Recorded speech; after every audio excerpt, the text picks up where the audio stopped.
I'd like to call this meeting to order of the Mayor and Commissioners of the Town of Rising Sun on September 27th, 2020 at 7 p.m. Can I have the roll call, please? Commissioner Braun? Yeah. Commissioner Pearson? Here. Commissioner Warnick? Here. Let the record show you do have a quorum.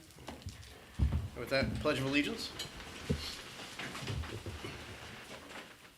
Pledge allegiance to the flag of the United States of America and to the republic for which it stands, one nation, under God, indivisible, with liberty and justice for all. Okay.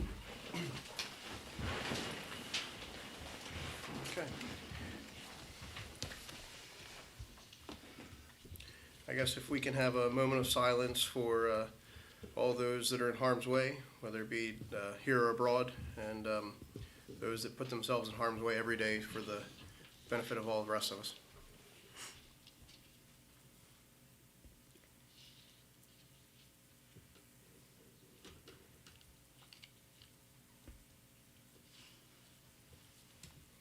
Okay. So I see we have no business meeting items, no public presentation, no old business, no new business. Do we have any citizens input? Okay, well, there we go. I was thinking we might just right through, but no, I'm kidding. No, I'm kidding. Feel free No, to. not real important, and I call her Okay, earlier. if you can go to the microphone, You please. have to go up there. You have to give us your name and address, please. Not name and address. Name and are you a town citizen? My Town name is resident. Frank Galucci. Okay. I live at 467 Mount Street. Okay. That's down towards the end out of town.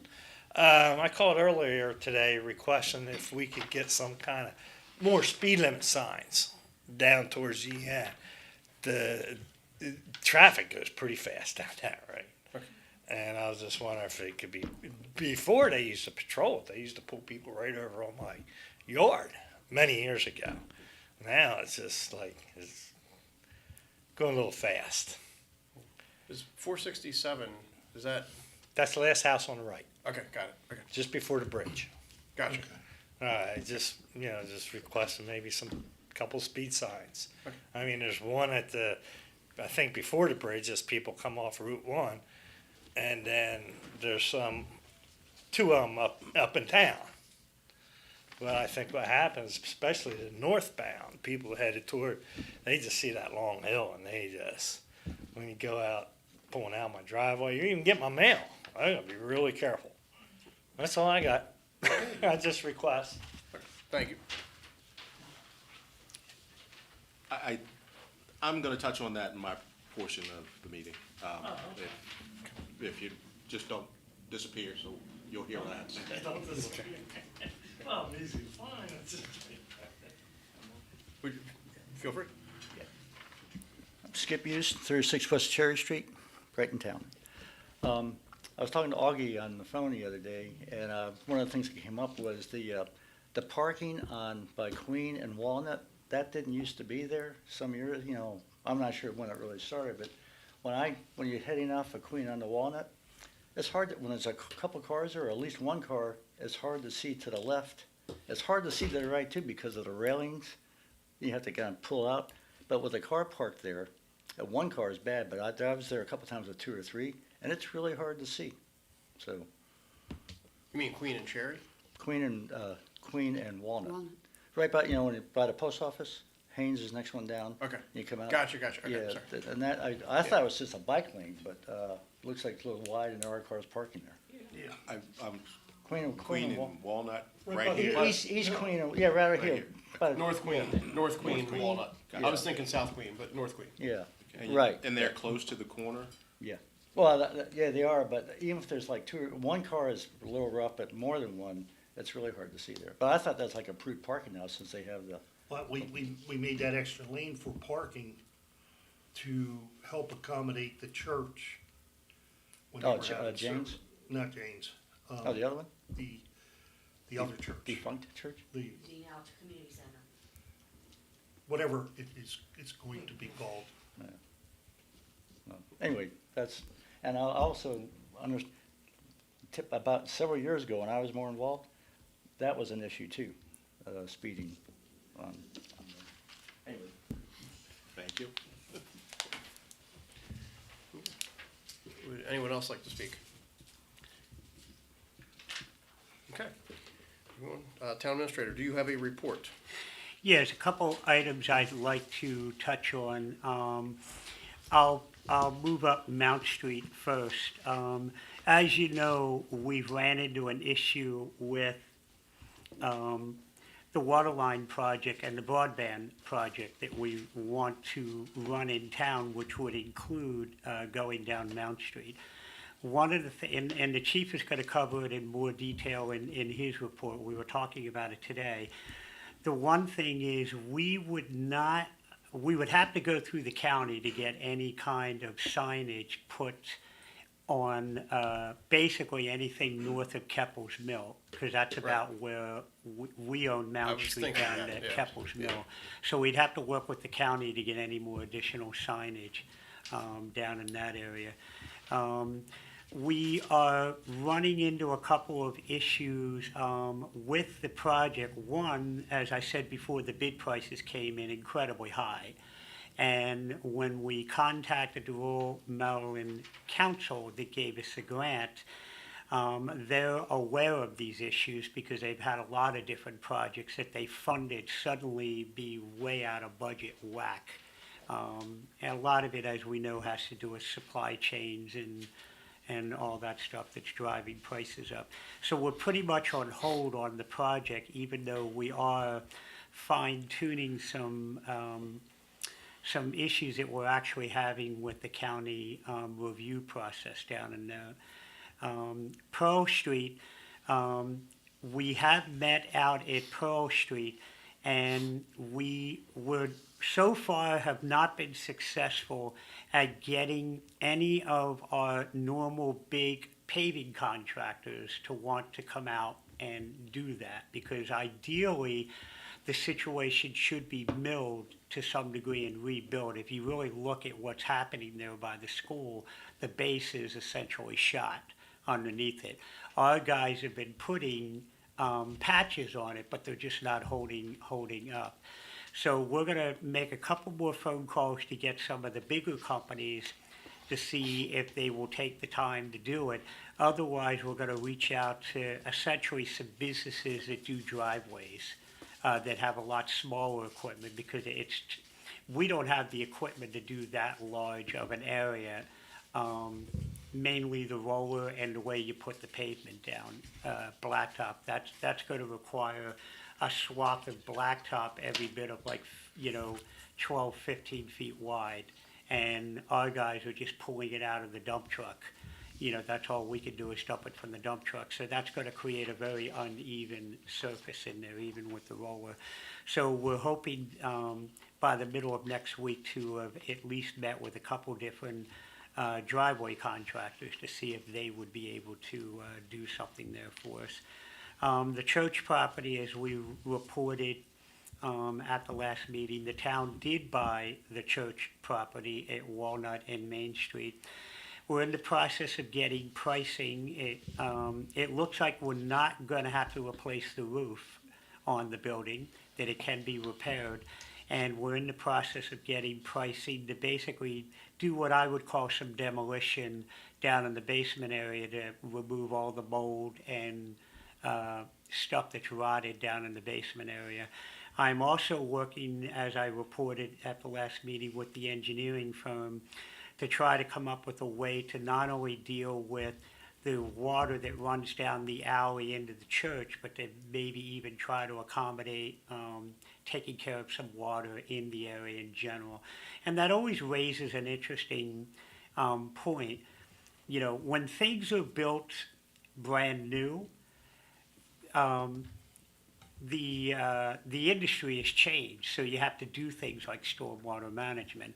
But when the community is as old as the community is, it's not real easy to deal with the rain that falls when there really is no stormwater system in the heart of Rising Sun. There isn't any. There's nothing out on Main Street up in this area.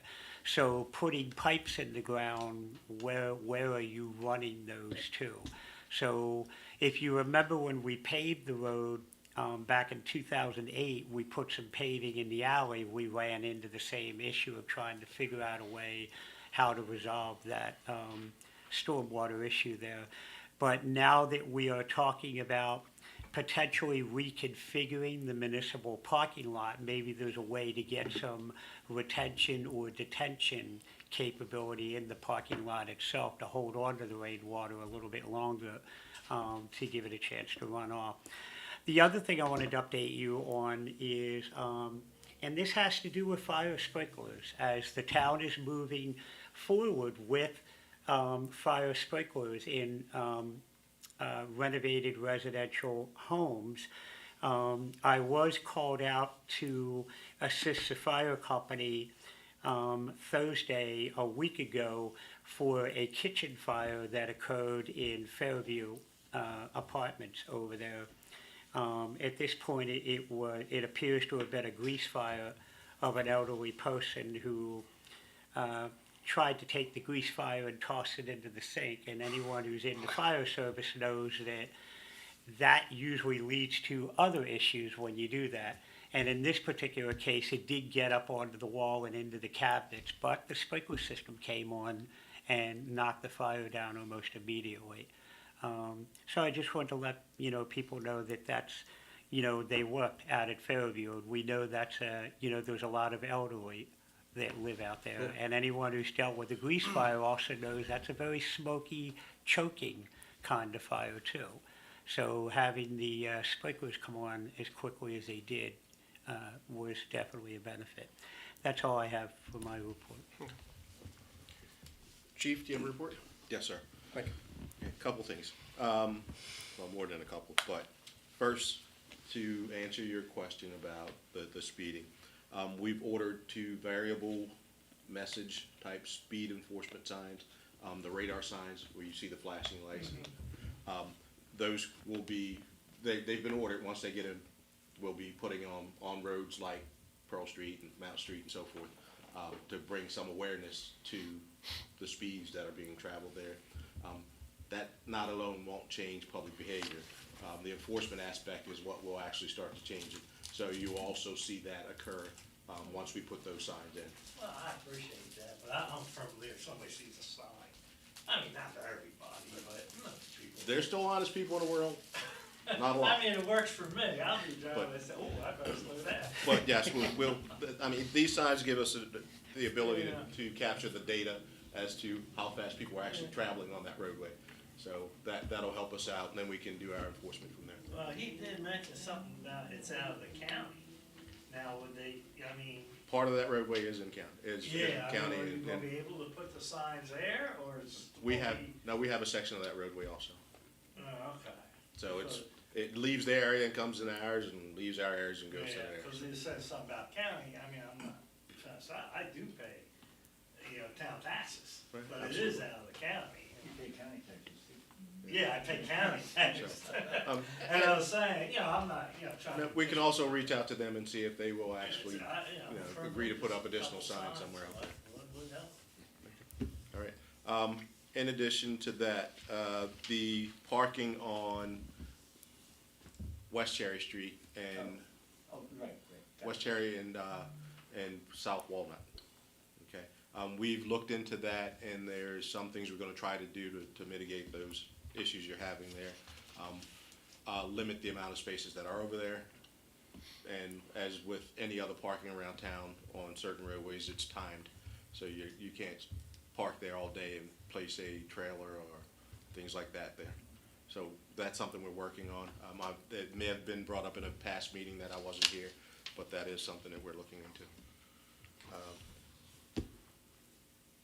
The other thing I wanted to touch on, we have a new officer that went into the academy earlier this month. Thank goodness he's doing well. But here's some of the issues that we face in law enforcement. They started off with 21 people in that academy class. 3 weeks later, they're down to 15. It's difficult to get people that want to go into a militaristic type academy and finish. They all want the quick and easy, and they'll go home. But the good thing is this gentleman that we hired wants it. He's still there, and from what I'm hearing from the staff, he's doing exceptionally well. So beyond that's the end of my report unless there's other questions. Thank you. Thank you, Chief. Assistant Town Administrator? Thank you. I do. I have a lot of small things I'd like to talk about. One is I would like to thank the person who came to help me when I fell, but I don't know her name, but it was really wonderful to have someone come over who didn't know me at all and try to offer assistance. So if you're out there, know it was appreciated. Spooktacular, we are still needing and looking for volunteers for Spooktacular.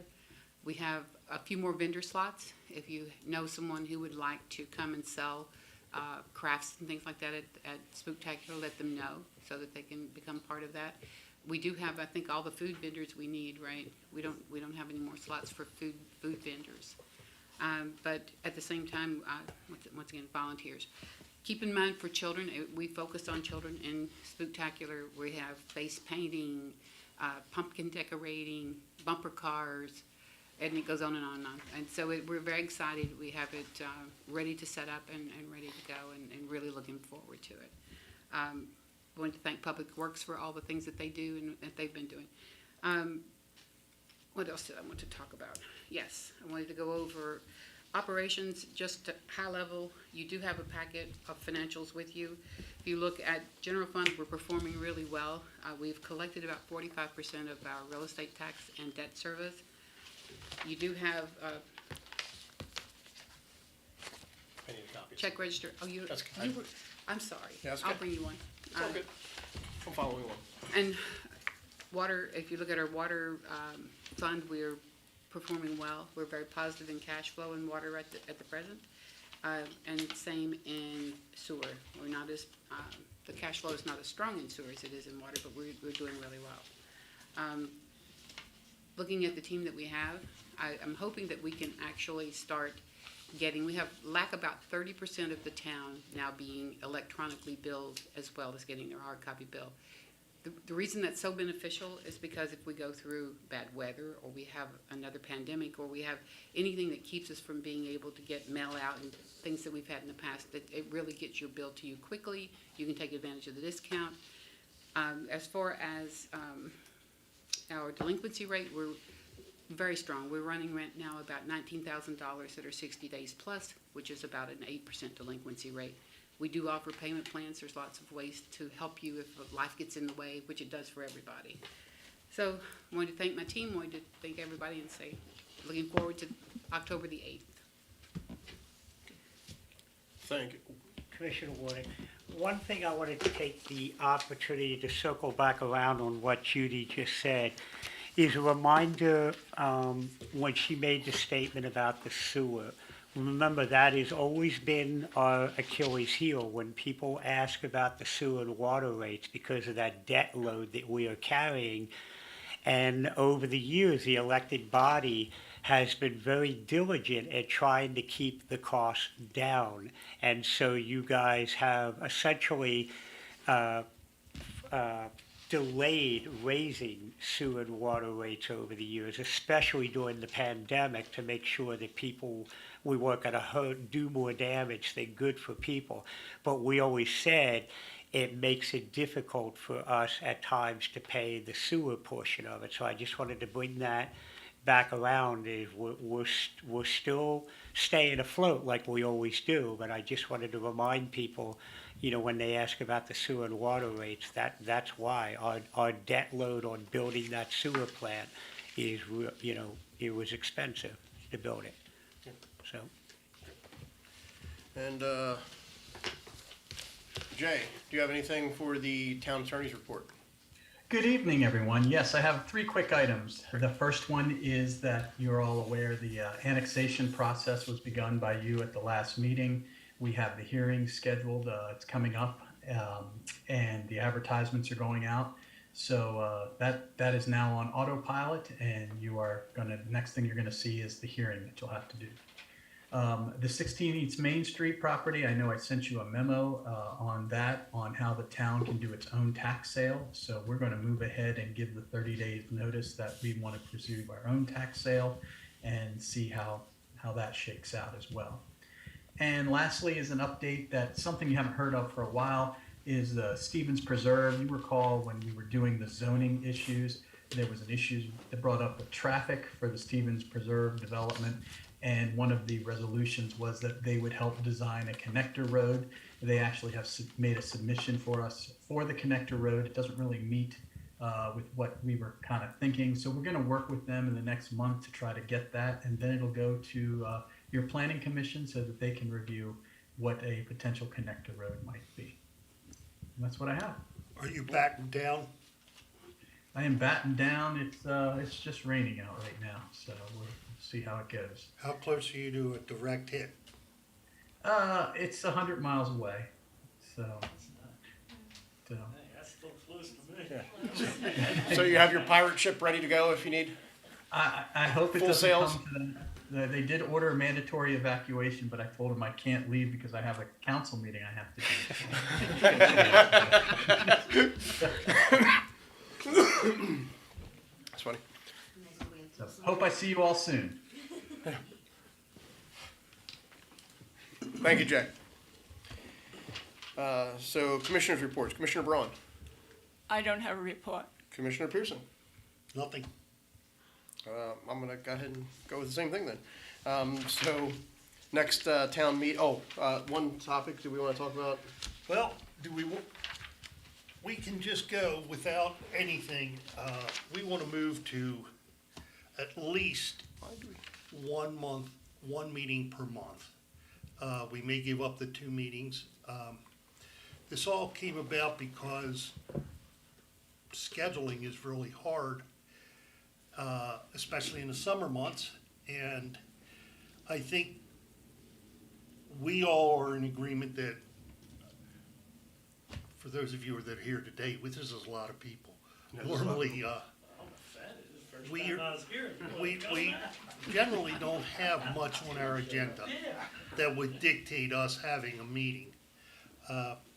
We will always have the reserve the right to call a meeting and give adequate notice, but we're leaning towards 1 meeting a month.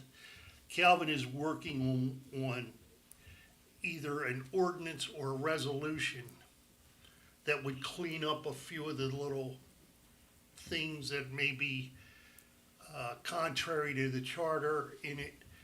For one thing, a Zoom meeting is not in the charter. So we will be moving in the future to probably 1 meeting per month. Go ahead, Skip. What date? Well, that, we haven't determined that yet. It will either be the second Tuesday or the 4th Tuesday. That shouldn't change, okay? But we have to decide when Calvin, gives us the ordinance as to which way we would like to go. Okay. So, Commissioner wanted- The other thing that I was looking for direction from you guys is, because we're having the hearing on the 18th, we would, that explains all the meetings. we're tentatively scheduled for 3 meetings in October. And so when I sent this to you last night, I was asking if you wanted to I will not be cancel, here the 11th anyway. if you wanted to So- cancel one of the meetings. Yeah, I move that we cancel the October 11th meeting. Isn't that one you need? No, that's fine. That's what we would, Okay. that's what would work from a staff standpoint. That's fine with me to cancel the 11th. Okay. Do we need a motion or anything for that, or just? No, Actually, you're Jay just said we announcing did. it. Right. Yeah, so October 11th meeting has been canceled. So we will be having a meeting, which is also a public hearing for the annexation ordinance, or resolution? Yes. Resolution, on October 18th. And the next town meeting after that will be October 25th. And November 8th, is that election? No, I guess that's the week after. That is election night, isn't it? So we probably want to think about canceling that one too, frankly. Okay. Is it the 1st or the 8th? I feel like it's the first Tuesday in. Probably the first Tuesday. It is the 8th. The 8th is election night? That is correct. Oh, wow, so they're doing the second Tuesday, that's I was interesting. gonna say, that's not. That's weird, It's the okay. First Tuesday after the first Monday. Oh, okay. Ah, that explains it. There we go. interesting. So interesting. Okay, so November 8th, I think we should probably cancel that meeting too. Yes. Okay. Upcoming town events, Spooktacular on Saturday, October 8th, from 11 a.m. to 4 p.m. And What about the Civil War weekend? the Civil War reenactment is, starts Friday with the school kids. It is Saturday and Sunday, so this weekend upcoming. I believe they have the battle at 2 p.m. both days. So if you hear cannon fire, it's not the invasion. It's just a Civil War reenactment. The upcoming holidays, Town Hall is closed on Columbus Day, Monday, October 10th, and on Veterans Day, Friday, November 11th. And we have reminders of trash, recycling, and yard waste, which I'm not going to go into. Do we have anything else to come before the board tonight? Dave, there's one thing that I forgot to mention, and I Yes. apologize, but October 22nd, from 8 a.m. to noon will be the fall clean out. We'll have a dumpster at Public Works. So if you know anyone who's wanting to get rid of a lot of items like that, that's going to be available for free dumping. Great. You do have to unload your own vehicle, but Public Works employees will not be unloading, but we'll be there to help you if you need Will help. you put that in the water bill? Yes, it's going to come out in the water bill Friday. Great. Okay. Is there I anything make a else? motion to adjourn. Second? So, moved and seconded, meeting adjourned.